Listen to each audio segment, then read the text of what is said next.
I thought I'd show this just for fun. Have you guys all seen this before? Have you shown this? So in Europe, they do this quite a bit, right? And in South America. So that's the lift and drop technique. My name is Mark Lafave.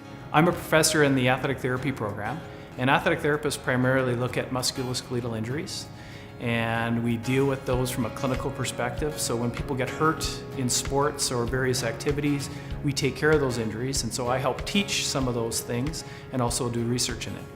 I want everyone to be able to touch each one of these, practice doing this. Sounds stupid, right? Practice it though. Well, back in 1995, just after I moved here to Calgary, we started collecting injury information about various rodeo contestants. And so we published a paper that was a landmark paper in 1996 after we collected that data. First ever information that we collected on rodeo injuries in the world, really. It was done collaboratively with myself, Dale, and Dexter Nelson. And so in the end, we found out a lot about injuries, what was happening, and then ultimately what we wanted to do to help prevent those injuries.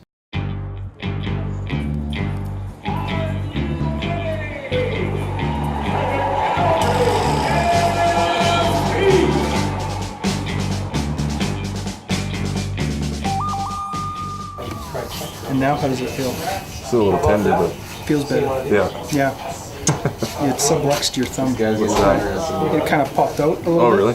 And I was just testing it and it went back into place. Oh. We gathered a lot of data out of that, and so it identified three main problem areas: concussion, knee injuries, and shoulder injuries. So we looked at the mechanism of injury, and once we identified the mechanism of injury, then we wanted to go on and do different preventative measures like helmets as an example. And so one of the things that came out of that was a position paper where we said that young youth would have to wear helmets. Where are you most sore now? We'll just pull it Right here is where And thumb as well? Okay, ever hurt that thumb before? No, I don't think so. I don't know, that hurt when it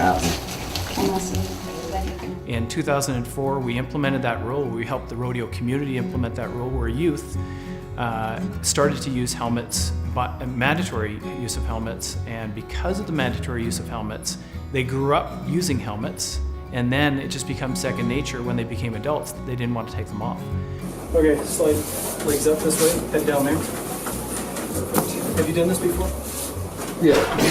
Well, it's for us, you know, anytime you have an injury, they know so much about rodeo and rodeo injuries and how specific they are that it's way better than just going to a normal doctor because they're not familiar with what we go through and different motions that we use versus pretty much any other sport. So if we get hurt, they're going to give us a way more informed opinion than most people. Just try to relax your hamstrings for a minute.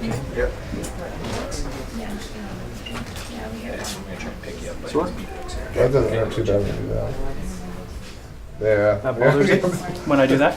In the back again? Mm-hmm. Yeah. And what have you done to this one? Just so I have a good consideration. Meniscus, same deal, but it's been a while. And PCL, MCL, nothing else? I don't know. I've heard them both, but I can't remember. Yeah, okay. In Chet's example, he tore his PCL last night down south, and so he wants to ride today in the Calgary Stampede. And most other people, that wouldn't even be a consideration. They would take time off, they would see somebody else, they would let it heal, they'd do rehab, and they make their own medical decisions, and so we try to help them make those best medical decisions. That's too windshield. That's not too tight anymore. We were at a rodeo and a young lady's horse fell down. It was pouring rain all day long and the horse slipped and fell on top of her and broke her pelvis. When the horse fell on her, she got pushed into the mud deeply, and so we had to find a way, and we knew that she had broken her pelvis based on our assessment. So we had to find a way to get her out of the mud. She wouldn't let anyone touch her. She just screamed in pain. So Mark and I chatted for a quick second, and he convinced them that we could do it in a very novel, different way with different equipment. At the time, scoop stretchers, they obviously existed because we had one in our unit. but they weren't used as commonly, and they certainly weren't used for hip fractures. People often at the time wanted to use flat structures just in case they had a spinal injury. We know now, because of a lot of research, that spinal injuries are less common, and so that the scoop stretcher actually becomes more important. We didn't know that then.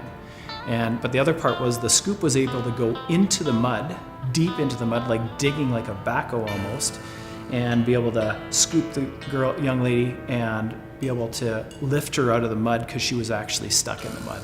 We were able to keep her totally comfortable, split this stretcher in half and slide it underneath her, and that's not the normal protocol for a condition like that. Okay, so you guys will be all the hardboard, and then you guys are the scoops. I think research in general, what you ever hope to achieve is that you make a difference in the way we change the way we do things. And that takes a long time. So I'll use Dale Butterwick as an example. It took Dale 30 years to collect data on injuries, to evaluate that data, to create an intervention that might actually change the outcome of injury, and then assess it again. So that whole cycle takes an entire career. And so you hope to just make a little bit of a dent, honestly, in the overall cycle. So if you can make a little bit of change in terms of the way people do things, so that way they can participate in sport more appropriately, then I think that's all you can ask for in research.